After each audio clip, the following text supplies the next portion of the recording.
लद्दाख में लंबे समय से चल रहे तनातनी के बीच अब अरुणाचल प्रदेश में एलएसी पर तनातनी की खबर सामने आ रही है। News18.com की अमृता नायक दत्ता की खबर यह है कि अरुणाचल प्रदेश के तवांग में एलएसी के पास भारतीय सेना ने चीन की घुसपैठ की कोशिश नाकाम कर दी है।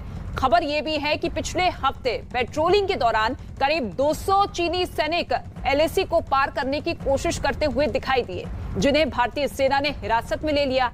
हालांकि बाद में लोकल कमांडर स्तर की बातचीत हुई और बातचीत के बाद चीनी सैनिकों को छोड़ दिया गया और हालात काबू में कर लिए गए हैं। News18.com ने इस खबर को सबसे पहले ब्रेक किया। तो ये एक बड़ी साजिश चीन जो कि अरुणाचल प्रदेश के जरिए करना चाहता है। इससे पहले आपने देखा कि पूर्वी लद्दाख में किस तरीके की स्थिति बनी हुई थी और ऐसे में सवाल यही है कि चीन ये विस्तारवादी सोच आखिर कब खत्म करेगा। इस वक्त मेरे साथ मेरी सहयोगी अमृता नायक मौजूद है, जो कि न्यूज एडिटर है News18.com की। अमृता, क्या वाकई इस एंगेजमेंट को लेकर सवाल इस लिहाज से भी होने चाहिए क्योंकि अब एक बड़ी साजिश और एक नए टकराव की स्थिति पैदा करने की कोशिश चीन की तरफ से की जा रही है? क्योंकि इससे पहले हमने देखा उत्तराखंड में किस तरीके से 100 की तादाद में चीनी सैनिक दाखिल होते हैं, इंफ्रास्ट्रक्चर को नुकसान पहुंचाया जाता है, और अब 200 की तादाद में सैनिक जो कि एलएसी को क्रॉस करते हुए भारत में घुसते हैं। तो किस तरीके से इस कदम को देखा जाए? वहां पे तवांग में एलएसी पे विवाद पहले भी हो चुका है।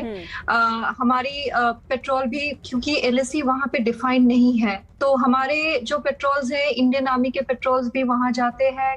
जो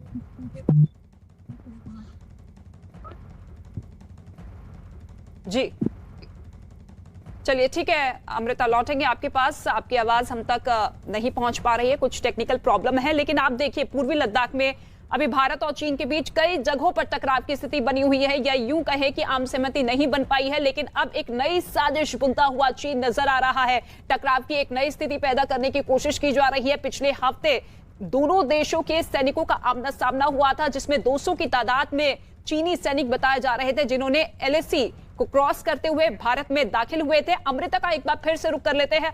अमृता, पूरी कीजिए अपनी बात, क्योंकि इस कदम के बाद सवाल यही उठ रहे हैं कि भले ही कमांडर स्तर की बातचीत के बाद मसलों को सॉल्व कर लिया जाए, लेकिन चीन की ये सोच कब तक हावी रहेगी भारत पर, और भारत लगातार किस तरीके से इसी तरीके से जवाब देता रहेगा?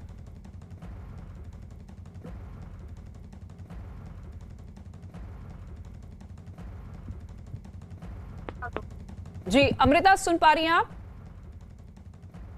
सुन पा रहे हैं? जी जी, कहिए अपनी बात। जी, मैं ये एक वहां पे एलएसी जो मैं बोल